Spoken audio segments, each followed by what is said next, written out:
이제부터 본격적으로 데이터 분석을 해보도록 하겠습니다. 첫 번째, 하위 목표인 핫플레이스가 있는 행정동의 시간대별 평균 인구 그래프, 그리고 그 그래프 분석하기까지가 되겠죠. 이제 제가 맨 처음에 목표를 잡을 때, 이런 식으로 그래프를 그릴 수 있지 않을까라고 이제 구상을 한 스케치예요. 이 스케치를 잘 보시면 우리가 해야 할 게 조금 더 명확해진다고 말씀드렸었죠. 지금 X축은 0부터 23까지 시간대입니다. 그러니까 이거는 간단하게 레인지 쓰면 될 것 같아요. Y축은 이 시간대별 땡땡동의 평균 인구가 들어가야 됩니다. 이 1에 해당하는 것도 땡땡동의 1시 평균 인구, 그리고 땡땡동의 2시 평균 인구 이렇게 들어가야 되겠죠. 그러니까 리스트가 필요한데 길이가 24인 리스트가 필요하고요. 인덱스는 0부터 시작하니까 23에서 끝나게 되겠죠. 그 리스트 이름을 population이라고 한번 해볼게요.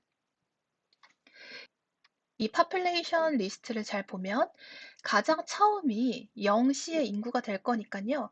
인덱스 0에는 0시의 평균 인구가 들어가야 될 거예요. 그 다음에 인덱스 1은 X축이 1인 경우에 대응되니까 1시 평균 인구가 들어가야 될 거고요. 인덱스 2에는 2시 평균 인구가 들어가야 될 겁니다. 다 동일하게 쭉쭉쭉쭉 가서 마지막에는 인덱스 23에는 23시의 평균 인구가, 인덱스 22에는 22시의 평균 인구가, 인덱스 21에는 21시의 평균 인구가 들어가야 되겠죠. 그래서 시간이 곧 population의 인덱스가 됩니다. 그러니까 시간을 구하는 게 중요하겠네요. 위에 보시면 그 시간은 바로 나와 있어요. 요 보이시죠? 시간대 구분은 로우 1에 있는 거 보이시죠? 그래서 로우 1에 있는 거 그대로 활용을 하면 됩니다. 내려와서 알고리즘 한번 작성을 해봅시다. 자, 알고리즘. 우리 카드 내역 데이터 했었을 때랑 똑같아요. 먼저 빈 리스트 만들어주고 인구 데이터를 반복문으로 돌면서 조건이 맞으면 그 리스트에 적절한 인덱스를 찾아서 누적해서 더해주면 됩니다. 다만 지금 우리가 구하고 싶은 거는 평균 인구이기 때문에 반복문이 끝나고 리스트가 완성이 돼도 그 리스트의 모든 원소를 31로 나눠 주어야 돼요. 그쵸? 12월 달은 31일까지 있으니까 31로 나눠줘야 되겠죠? 그래서 한번 해봅시다. 자, 알고리즘. 자, 시간대별 평균 인구를 저장할 리스트. 이 리스트 이름을 우리 방금 정했어요. population이었습니다. 자, 리스트를 만드는데 이거를 길이 몇 자리로 만들어야 돼요? 0부터 23까지니까 길이 24자리죠. 그래서 길이 24로 만들고 각 초기 값을 뭘로? 0으로 저장하기. 그러니까 0이 총 24개 들어가 있어야 돼요. 그 다음에 인구 데이터를 반복문으로 돌아야 되겠죠? 인구 데이터, 요거는 변수 데이터에 있습니다. 를 첫 행부터 마지막 행까지 반복하며, 자, 무엇을 해야 되냐? 위에 있는 데이터 헤더 한번 다시 보겠습니다. 지금 시간대는 로우 1에 있고 행정동 코드는 로우 2에 있을 거예요. 그래서 사용자가 입력한 행정동 코드가 결국 동 언더바 코드에 저장이 되어 있는 거잖아요. 그렇기 때문에 로우 2가 뭐랑 같다면? 동 언더바 코드랑 같다면 뭐를 구해야 돼요? 이 시간을 구해야 돼요. 그래서 로우 1을 시간을 의미하는 어떤 변수에다가 저장해야 되겠죠? 그리고 평균 인구를 구하기 위해서 일단은 총 생활 인구수밖에 없으니까 총 생활 인구수도 어떤 변수에다가 저장을 해야 될 겁니다. 시간은요, 타임에다가 저장하고 총 생활 인구는 p라는 변수에다가 저장을 할게요. 그러면은 이 시간대가 곧 population의 인덱스가 되는 거죠.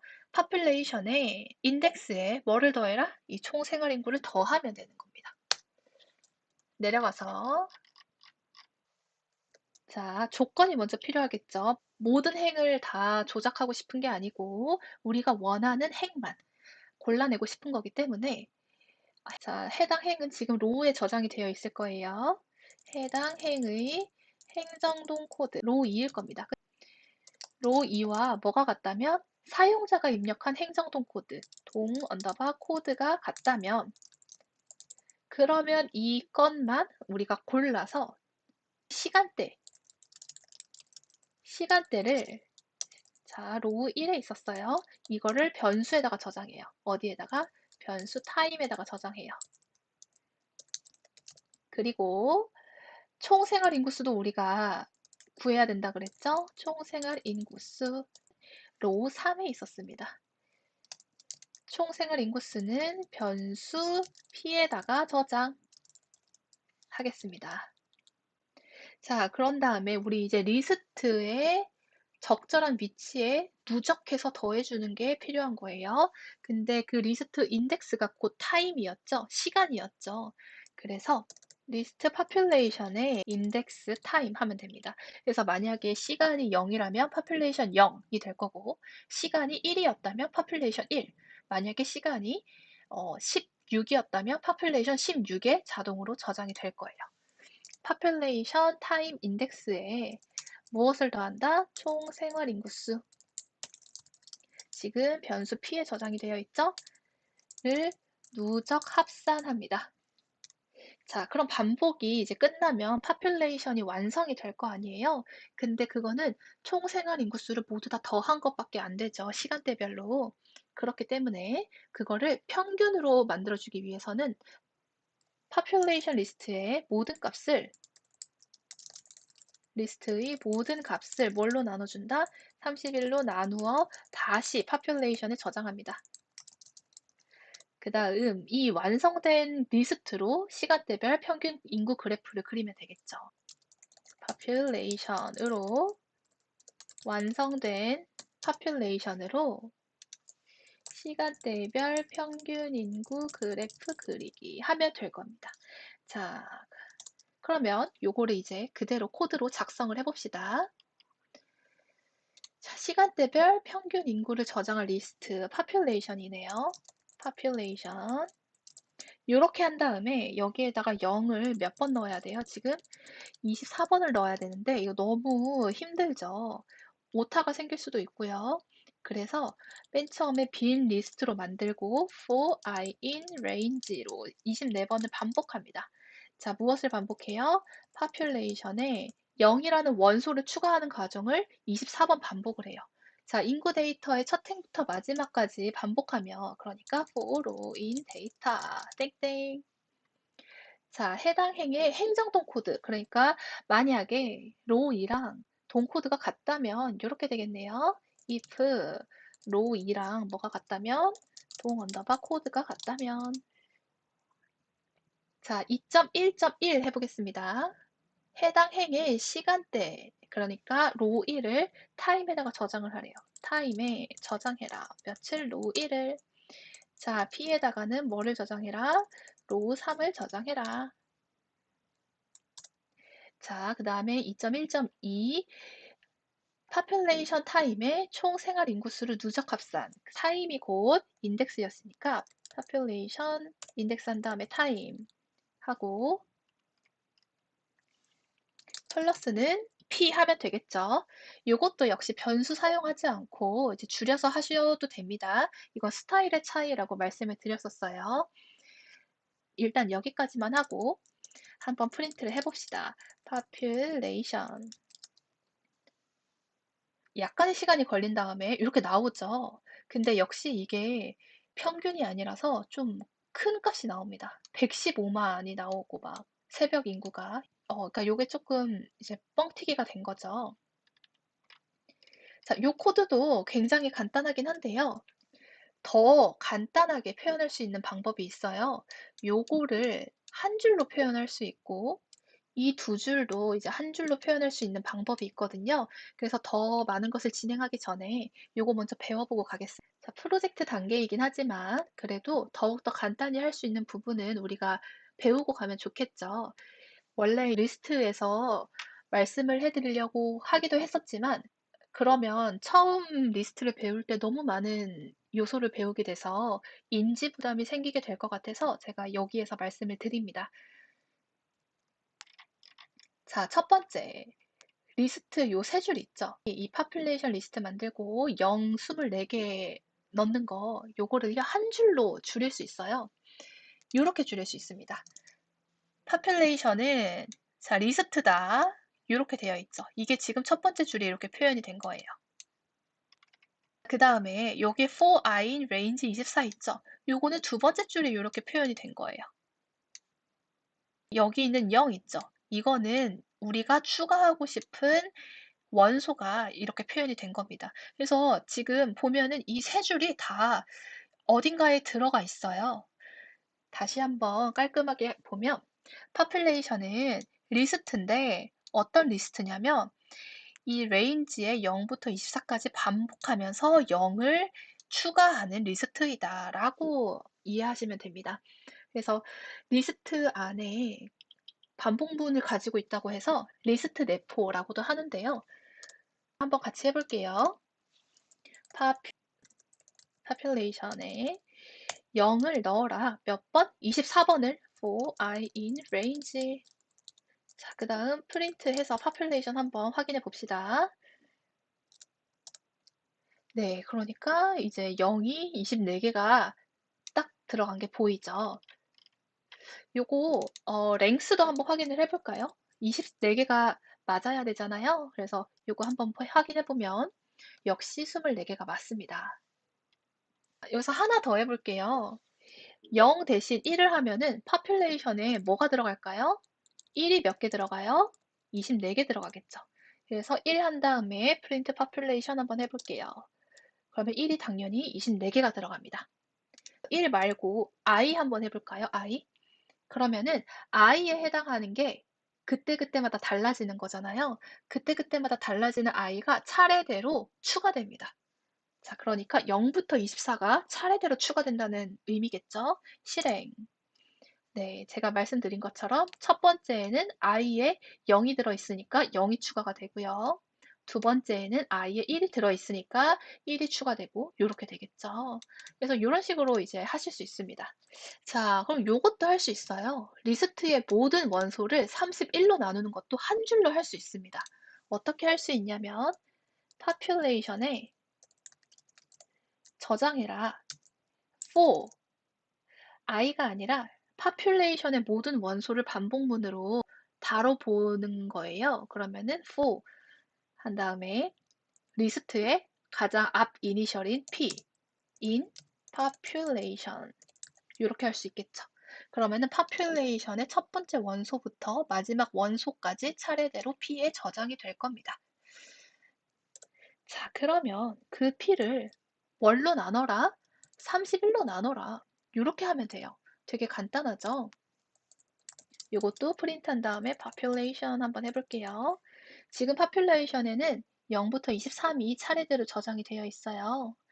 그래서 이렇게 하면은 다 소수점이 될 것 같네요. 실행해 봅시다. 네, 첫 번째는 0을 이제 나눌 수 없으니까 0이 됐고요.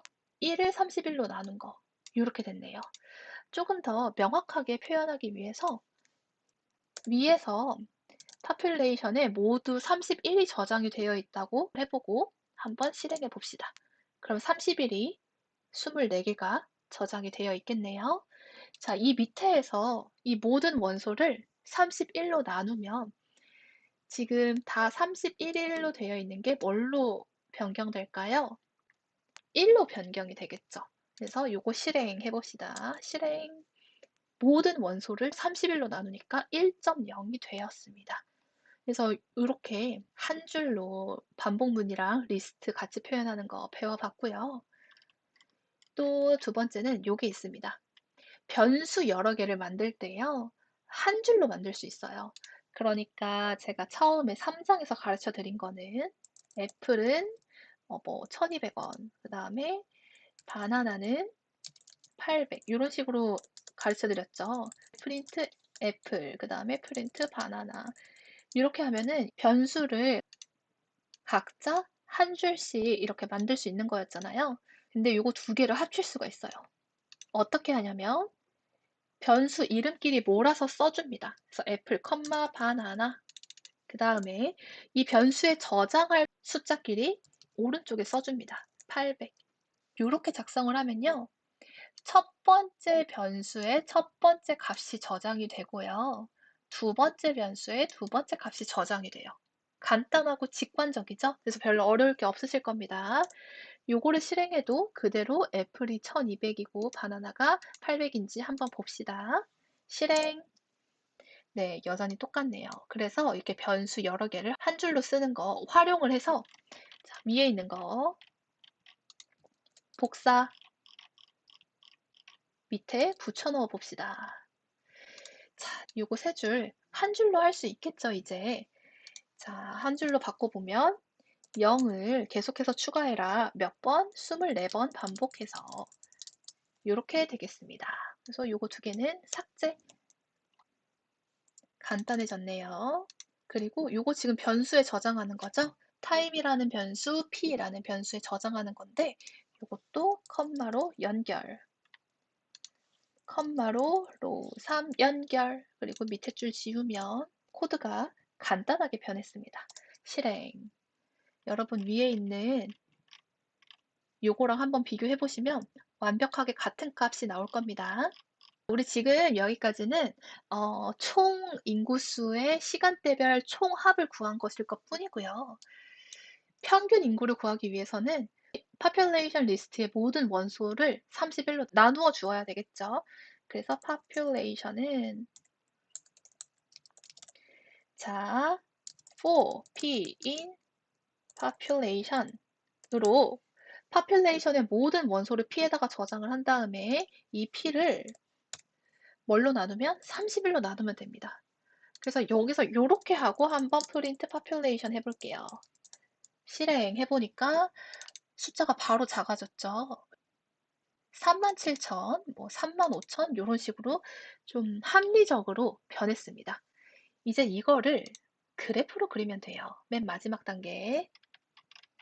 자, 여기에 코드셀 하나 추가해서 그래프 작성해 봅시다. 자, 플러스 요거 누르면 코드셀이 추가되거든요. 플러스 하나 누르고 꺾은선 그래프를 그리려면 매플라리브 필요하겠죠? 임포트 매플라리브 파이플랏 as plt 그 다음에 plt.rc 해줍시다. 이거는 폰트죠. 폰트 패밀리 저는 지금 맥북이기 때문에 애플 고딕을 쓸 거고요. 윈도우이신 분들은요. 맑은 그 다음에 띄어쓰고 고딕 요거 하시면 됩니다. 자, 그런 다음에 우리 그래프에 이름 적어줍시다. plt.title 한 다음에요. 약간 이런 식으로 그래프 제목을 적으면 어때요? 뭐, 압구정동의 시간대별 평균 인구라든지 아니면 만약에 진관동을 입력했으면 진관동의 시간대별 평균 인구 이런 식으로 그래프 제목을 붙여주면 좋잖아요. 그러니까 그 행정동 이름이 저장되어 있는 변수가 필요해요. 동 언더바 네임 그런 다음에 플러스로 문자와 문자를 더해줍니다. 시간대별 평균 인구 이렇게 해주고요. 여기에 컴마 쓰시면 안 됩니다. 그 이유는요, 함수의 인자로 인식하기 때문인데, 그거는 13장 함수 파트에서 조금 더 자세히 배우도록 하겠습니다. 자, 어쨌든 지금 타이틀을 붙여주었고요. 그 다음에 우리 그래프 그려주면 됩니다. plt.plot이겠죠? plt.plot range x축은 0부터 23까지니까요. 그냥 이렇게 적어주면 될 겁니다. 그 다음에 y축은 population에 있는 거 적어주면 되겠죠? 칼라, 인디고 해볼까요? 인디고. 그래프 선은 좀 진하게 잘 보이는 게 저는 좋더라고요. 그 다음에 x라벨, y라벨도 한번 붙여봅시다. plt.x라벨.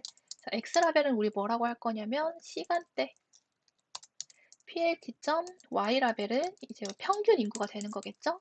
평균 인구수. 마지막에 plt.show로 그래프를 보여줘야 될 겁니다. 자, 실행해보니까 주피터 노트북에서 처음에는 이렇게밖에 안 나와요. 당황하지 말고 다시 실행을 하면 잘 나옵니다. 그래서 압구정동의 시간대별 평균 인구가 잘 나와요. 자, 여기 보면 약간 흐린 면이 있네요. 그리고 시간대도 이게 자동으로 세팅을 해줘서 그런지 다 표현이 안 됐어요. 그래서 요거 조금 보완해 볼게요. 자, 맨 위에 가서 plt.figure, DPI 배웠죠? 해상도 설정하는 거 150 정도로 해봅시다. 그 다음에 요 눈금 표현하는 거는 제가 책에는 되게 자세하게 설명을 드렸는데 영상에서는 시간 관계상 다 다루지 못했었어요. 지금 그냥 바로 해보자면 라벨 붙이기 전에 한번 해볼까요? plt.xtix라는 게 있습니다. 이건 뭐냐면 x축의 눈금을 지정을 해주는 거예요. 그래서 range 한 다음에 24 하고 0부터 23까지 해당하는 눈금에 이 숫자를 대응해줘 라고 해서 0부터 24 이렇게 해주면 됩니다. 이러면 이제 눈금이 이제 잘 표현이 될 거예요. 한번 결과를 확인해 볼까요? 실행. 잘 나오는 게 보이시나요? 그 압구정동 시간대별 평균 인구 타이틀 잘 붙었고 그 다음에 평균 인구수 X라벨 잘 붙었고 그 다음에 시간대도 아까는 0, 5, 10 이런 식으로 5 단위로 나온 거에 비해서 몇 시인지가 명확하게 이제 보이기 시작했어요. 그래서 요게 엑스틱스의 효과라는 거 알아두시면 될 것 같고요. 하위 목표 1에 대해서 일단 결과가 나왔으니 분석을 해봅시다. 자, 압구정동은 지금 이때 제일 인구가 적어요. 1시부터 6시에 인구가 제일 적어요. 근데 이제 제가 생각을 했을 때 새벽 시간이잖아요. 1시부터 6시 사이에는 대중교통도 끊기고 이동이 여의치가 않고 그리고 일반적으로 자는 시간이기 때문에 이때의 인구수가 진짜 압구정동에 실제로 거주하고 있는 인구가 아닌가라는 생각이 들었어요. 그래서 일단 그렇게 추측을 한다면 압구정동에 실제 거주하는 사람은 이제 35,000명 내외 정도가 될 것 같다라고 예측을 할 수 있고요. 가장 인구수가 많을 때에는 이때예요. 요때. 그래서 요때가 어느 때냐 보니까 일단 대략적으로 12시부터 뭐 혹은 1시 요때부터 이제 6시까지예요. 이때를 기점으로 7시부터는 이제 급격하게 떨어지는 게 보이죠. 그래서 12시부터 6시 사이에는 평균적으로 사람이 굉장히 많다. 그래서 제가 만약에 압구정에 있는 핫플레이스나 맛집을 가고 싶어요. 그러면은 이 시간대는 가면 돼요? 안 돼요? 안 돼요. 피해야 되겠죠. 대기 시간을 줄이려면 이 시간대는 피해야 될 확률이 높다. 자, 그러면 친구한테 언제 만나자고 해야 되냐? 요때 있죠. 요때는 비교적 사람이 적네요. 그래서 9시부터 11시 사이, 뭐 10시부터 11시 사이에 브런치 먹거나 커피 한 잔 마시거나 그러면 좋을 것 같아요. 혹은 7시 이후, 저녁 7시 이후에는 압구정동이 급격하게 사람이 감소돼요. 그 친구랑 만나려면 이제 7시에 저녁 약속을 잡으면 되겠다라고 우리는 분석을 할 수가 있겠죠. 그래서 제가 분석 결과를 좀 정리를 해 놨는데요. 이런 식으로 그래프를 보고 본인의 생각을 바탕으로 분석하시면 됩니다.